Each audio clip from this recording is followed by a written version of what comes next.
Welcome, I'm Kinetic Symphony. This is Dave. I hunt down and report on weird and true mysterious stories, from glitches to the supernatural. Case file number 907, written by TinyScholar773. Meeting in the middle of a dimensional riddle. It was supposed to be just another ordinary day. I was heading over to my mother-in-law's apartment to pick up my husband and our kids. She lives on the third floor of an old building, one narrow staircase winding its way up. No elevator, no other way out. I rang the doorbell from the hallway, expecting my husband to come down. He was still upstairs with the kids, so I headed up to meet him. One staircase between us, one. But somehow, we never crossed paths. When I got to the third floor, the door was already open. My toddler was there, standing with my mother-in-law. We exchanged a few pleasantries, and I waited for my husband to come down. But to my surprise, my mother-in-law casually mentioned that he had already left, with our other toddler. I froze. He left? How could he have left without passing me? There's only one staircase. Trying to shake off the weird feeling crawling up my spine, I went back downstairs. And that's when I saw him, standing by the car as if nothing had happened. I couldn't hold back my confusion. How did you get here without passing me? The look on his face when he responded sent chills down my spine. He was just as bewildered as I was. I was still upstairs when you rang the doorbell, he said, his voice unsteady. We stared at each other, the realization sinking in. Somehow, we had both used the same staircase at the same time, and yet we hadn't seen each other, not once. Not even a glimpse. He was as shocked as I was. It felt as if we had become invisible to each other, slipping through the same space, completely unaware of the other's presence. We didn't know what to say. How could something like this happen? It defied all logic. I've read about strange occurrences like this, even lurking on forums filled with stories of the bizarre and unexplainable. But I never thought something like this would happen to us. And now here we are, both of us in absolute shock, grappling with an event we can't explain. It feels like we crossed into some strange, invisible boundary, a reality where for a moment, we weren't part of each other's worlds. Meeting in the middle of a dimensional riddle. You can have two universes that are right on top of each other, maybe even more than two, depending on the geometry of higher dimensions. And if the membrane separating them is thin enough, you might traverse it without even realizing it. And then you just find yourself crossing between each other, past each other, without realizing it. It's almost like going behind a curtain and then coming out the other end, and you don't notice the curtain, but then you walk through it and you never saw each other. Definitely trippy. And why is there some weak membrane between parallel universes on these stairs, these random stairs? I don't know. Case file number 1908, written by Anonymous. The Greasy Spoon Diner secret that shook our world. In high school, there was a smoky, greasy spoon diner my friends and I used to go to at night to drink coffee.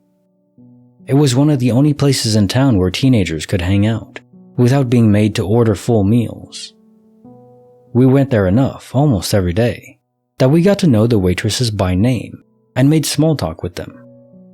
One night we go in and there's a new waitress, so we start asking her about herself. She says her husband's a truck driver and they move around a lot.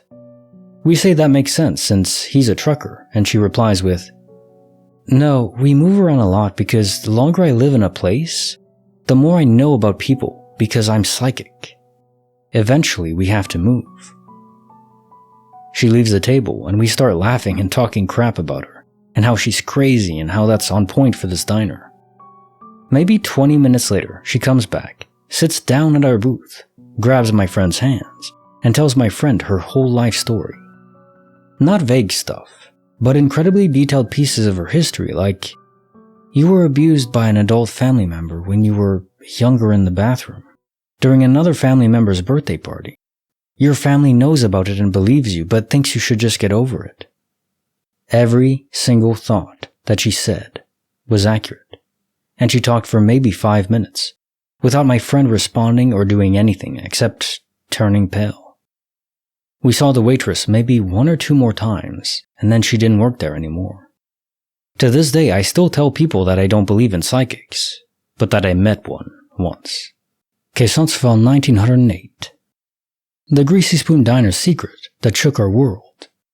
Wow, you have instances where you read a story and you just ask, okay, well, it's quite simple. If this story really happened exactly as you write it, then it is concrete, definitive proof of psychics. I mean, you have those mentalists or fake psychics that just look up a person before they book an appointment, try to figure out, infer things from their Facebook posts and stuff like that. Usually sort of vague, but this was so hyper-specific. Unless someone told her. This random woman just started to work at the diner you frequent, and somehow your parents told her to prank you? I mean, is that theoretically possible? Sure, but is that what happened? I don't think so. It was just a mind capable of peering through to the past to see what happened. Not consciously, I imagine. The information just subconsciously is fed to her conscious mind, so it's not like she's Bran in Game of Thrones, just like actually going there to see what happened. But the information does flow. Similarly. And I mean, what an incredible gift that is, but also, it's a double-edged sword. You know the sorrow and the history of people you come across, and you don't have to tell them. I mean, I think telling you was impressive, but also traumatic, unearthing that back up. Your parents just wanting you to forget it? What the hell is that? That's terrible. Case file number 1909, written by abbysthu. A phone's journey at night, hidden in plain sight. This story is a little old. It happened when I was 16. I'm 19 now. I was in my room cleaning things up before bed. I'd been sitting at my desk where I'd purposely put my phone, kind of under this jewelry box I had while I did my homework. I would put my phone under this every time I was at my desk. It was the only place that was out of the way. My mom had come in to say goodnight. We usually talked for a while and sometimes would watch a show together whenever she would say goodnight. She had been up in my room for about 20 minutes before leaving to do the same with my brother. When she left, I went to grab my phone, where I had put it under the box. It was not there or anywhere else. I practically turned my whole room upside down. I asked my mom and my brother to call my phone and help me look for it. When they called it, we didn't hear anything, not even buzzing from the vibration. They looked all around my room with me. They both checked my desk, and I vividly remember my brother lifting up the jewelry box to look under it, and when he did, we both saw that nothing was there. A while later, my brother and mom left to go to bed. I was just laying on my bed, staring towards my desk under my jewelry box, still nothing there. I could see through the slit under the box to the other side of my room. I saw my door, my guitar in the corner, everything. There was nothing under the box. I eventually just started watching TV to take a break from looking for it. I had school the next day, so I needed to charge my phone before I went to sleep. I was looking everywhere, all around my house, under my bed, weird places that my phone definitely wouldn't be, but I didn't know what else to do.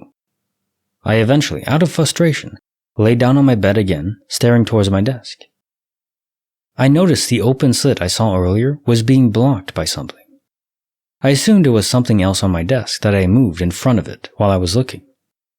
A few minutes later, I got curious and went to look, and there my phone was. Under the jewelry box, exactly where I left it. No one had been in my room besides me after my brother and mom left.